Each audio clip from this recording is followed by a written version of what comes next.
আপনার গাছে ফুল আসছে না, আপনার গাছে ফল আসছে না, গাছের গ্রোথ স্টপ হয়ে গেছে বা কোনো রকম বৃদ্ধি হচ্ছে না, তো তার জন্য এই একটা তরল সার মাসে ২ বার করে ব্যবহার করে দেখুন, আপনার গাছে অবশ্যই ফুল আসবে। আমি আপনাদের সঙ্গে অনেক রকমের ভিডিও শেয়ার করি গাছগাছালি নিয়ে। আর শীতকালের জন্য এই একটা খাবার প্রত্যেকটা গাছে দিয়ে দেখবেন, আমি বলবো শীতের জন্য এই খাবারটাই সবথেকে ভালো। তো অবশ্যই কি করে এই তরল সারটা তৈরি করবেন সেটা দেখে নেবেন। যদি আপনারা বিগনার্স থাকেন আর আপনারা কোনো সবকিছু করে দেখে নিয়েছেন আর ফুল আনতে পারছেন না বা কুড়ি আনতে পারছেন না গাছে, বা শীতের গাছেও ফুল আর কুড়ি আনতে পারছেন না, যেগুলো এখন যে গাছ আছে চন্দ্রমল্লিকা হলো কিংবা পিটুনিয়া হলো, ক্যালেন্ডুলা হলো বা আপনার ডালিয়া হলো, যে কোনো গাছ এত বড় বড় সাইজের ফুল, মানে হাতের থেকেও বড় সাইজের ফুল, বুঝতেই পারছেন কত সুন্দর ফুল ফুটে আছে। আর কুড়ি তো প্রত্যেকটা ব্রাঞ্চে আপনারা দেখতে চাইছেন, এরকমই গাছের কন্ডিশন আপনাদেরও হয়ে যাবে যদি আপনারা এই তরল সারটা গাছে দিচ্ছেন। তো তরল সারটা কি দিয়ে তৈরি করেছি, কতটা পরিমাণ দিতে হবে, কিভাবে বানাতে হবে, কোন কোন গাছে দিতে হবে, সব কিছু আমি এই ভিডিওতেই আপনাদেরকে জানাবো।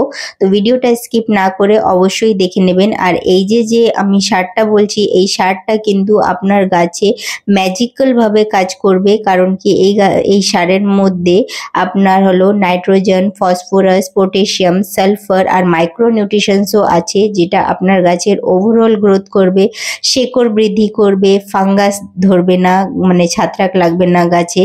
মাটির মধ্যে পিএইচ লেভেলটাকেও ঠিক রাখে, মানে মাটিটা একটু খুব ভালোভাবে আপনার ফুল ফল আনতে সাহায্য করবে। পোকামাকড়ও বেশি লাগবে না। তাছাড়া গাছের মধ্যে দেখবেন তাড়াতাড়ি ফুল আসা স্টার্ট হবে বা কুড়ি তৈরি হওয়া স্টার্ট হয়ে যাবে। তো সব কিছুই কিন্তু এই একটা তরল সারের মধ্যে আছে। তো এটা আমি আর বেশিক্ষণ নাম না বলেও থাকতে পারছি না। তো এটা খুবই সহজে আমাদের এখানে অ্যাভেলেবল। তার নাম হচ্ছে সর্ষের খোল। কারণ অন্য সার আমি গ্রীষ্মকালে প্রয়োগ করি, কারণ আমরা এই সর্ষের খোলটা কিন্তু গ্রীষ্মকালে বেশি প্রয়োগ করতে পারি না, যখন অনেক বেশি হাই টেম্পারেচার থাকে তখন। কিন্তু শীতকালে এরকম যদি আপনারা গাছের চেহারাটা চাইছেন যে গাছে একটাও যেন ডালে ফুল বা ফল যেন না থাকে, এরকম যদি চাইছেন না, তার মানেই কিন্তু আপনার কিন্তু সর্ষের খোল ব্যবহার করতে হবে। আমার কাছে অনেক গাছ, তাই আমি এখানে 500 গ্রাম মতো সর্ষের খোল নিয়ে নিচ্ছি। আমি অনেক বড় একটা কৌটো পাইনি, তাই জন্য ছোট কৌটোতেই ভিজিয়ে দিচ্ছি। 1 লিটারের যে জারগুলো থাকে তার মধ্যে 1 লিটার জল দিয়ে আমি একটা ভিজিয়ে দিয়েছি। এই জারটা কিন্তু 2 লিটারের। তো ভালো করে আমি এখানে ভিজিয়ে দিলাম। এবার আপনাদের কাছে যদি বড় জার থাকে তাহলে আপনারা একদম সোজাসুজি 500 গ্রাম সর্ষের খোল 5 লিটার যে জার থাকে তাতে ভিজিয়ে দেবেন। এটা 2 দিন পরে আমি একটু এটা মিশিয়ে দিচ্ছি। বন্ধুরা, এই মাঝে মাঝে কিন্তু আপনাদের একটু একটু এটা ভালো করে ঘুরিয়ে দিতে হবে, এটাকে মিশিয়ে দিতে হবে। এটা যত ভালো করে মেশাতে পারবেন তত ভালো হয়। তো রোজ একবার করে একটু চালিয়ে দিলে এইভাবে হাতটাকে ঘুরিয়ে। আর এটা কিন্তু আমি সেমি শেডে রেখেছি, রোদে রাখিনি। তো এই সারটা তৈরি হতে মিনিমাম 4 থেকে 5 দিন সময় লাগে। আপনারা 3 দিন পর থেকেই প্রয়োগ করতে পারবেন, একটা গন্ধ আসবে তখন থেকে এটা কিন্তু আপনারা প্রয়োগ করতে পারবেন। তো কিভাবে তৈরি, কিন্তু এই সারটা এইভাবে তৈরি করা যাবে না। আপনাদের কাছে যদি অল্প গাছ থাকে তাহলে আপনারা 100 গ্রাম সর্ষের খোলকে 1 লিটার জলেও ভিজিয়ে দিতে পারবেন, আর সেইভাবে আপনারা ডাইলুট করে নেবেন। এইটা ভীষণ স্ট্রং ভাবে কাজ করে, যেহেতু আমি বলে দিয়েছি এতে কি কি কাজ হয়। আর মাসে কিন্তু আপনারা 2 বার, মানে 15 দিন অন্তর প্রয়োগ করবেন।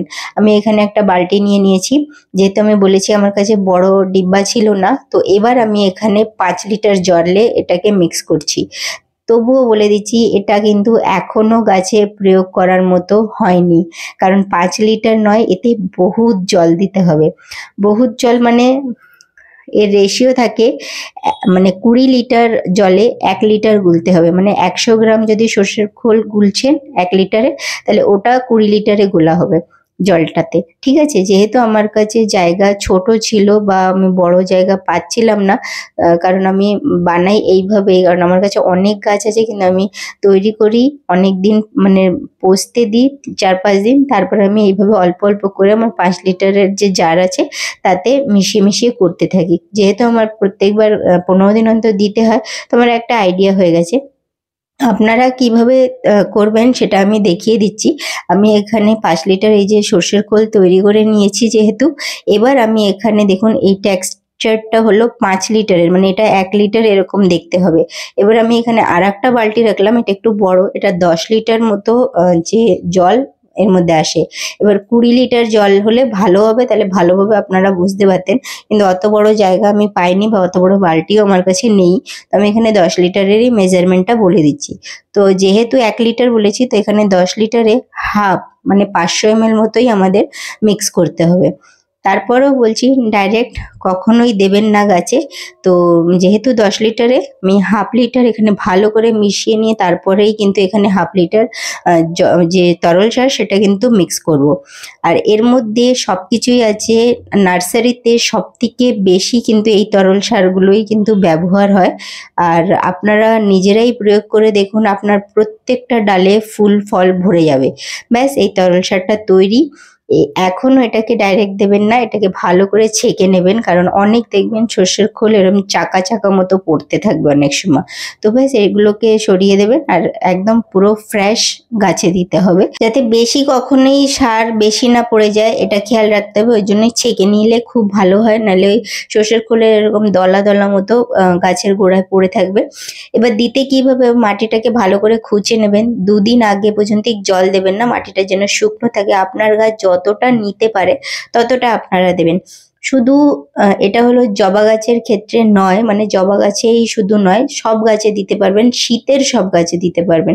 তো আমি আপনাদের সঙ্গে শর্টস ভিডিও শেয়ার করছিলাম, তাতেই কমেন্ট আসছে যে কিভাবে এই সর্ষের খোলটা তৈরি করতে হবে, তার জন্যই এই ভিডিওটা নিয়ে এসেছি। তো এই যে তরল সার, এটা কিন্তু সব রকম গাছের জন্য, শুধু জবা গাছের জন্যই নয়, এটা আপনারা পিটুনিয়া, জবা, এমনকি ক্যালেন্ডুলা, তারপরে আপনার ড্যান্থাস, তাছাড়া আপনারা ডালিয়া, তাছাড়া আবার চন্দ্রমল্লিকা, আর এইসব ফুল গাছ ছাড়াও আপনারা সবজির গাছ যেমন পালং শাক এইসবেও দিতে পারবে, বেগুন গাছ, মানে যত রকমের আমাদের সবজি ফল যে কোনো গাছেই আপনারা দিতে পারবেন, কিন্তু শীতে। আর 15 দিন অন্তর দেবেন, আর মানে মাসে 2 বার করে দেয়া যাবে।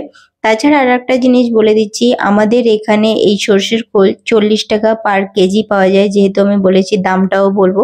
আপনাদের ওখানে কত করে পাচ্ছেন এই সর্ষের খোল যেটা আমরা কিনে আনছি, সেটা অবশ্যই কমেন্ট করে জানাবেন।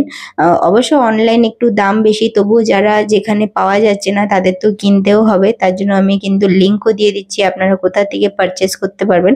তো অবশ্যই দেখে নেবেন, যদি আপনাদের লাগে তো নিয়ে নিতে পারেন, নাহলে লোকাল মার্কেটেই সব থেকে ভালোই কিন্তু পাওয়া যায়, আমরা যেহেতু 40 টাকা কেজি পেয়ে যাই। তো এটা আমি প্রত্যেকটা গাছে দিই, আমার কাছে যত গাছ আছে, যত রকমের গাছ আছে সব গাছেই দিই, মাসে 2 বার করে শীতকালে। তো ভিডিওটা ভালো লাগলে অবশ্যই চ্যানেলটাকে সাবস্ক্রাইব করুন। আর আপনারা যদি এখনো কমেন্ট করেননি তো কমেন্ট করবেন, আপনাদের গাছগাছালি নিয়ে কোনো সমস্যা হলে বা ফুল আসছে না, ফল আসছে না, যে কোনো কিছুই সমস্যা থাকলে কমেন্ট করবেন। আর ভিডিওটা দেখার জন্য ধন্যবাদ। আমি এই ধরনেরই গার্ডেনিং নিয়ে ভিডিও আপনাদের সঙ্গে সবসময় শেয়ার করি, আর সবসময় আপনারা কিন্তু পাশে থাকবেন, আমি এটাই বলি আপনাদেরকে। ধন্যবাদ ভিডিও দেখার জন্য।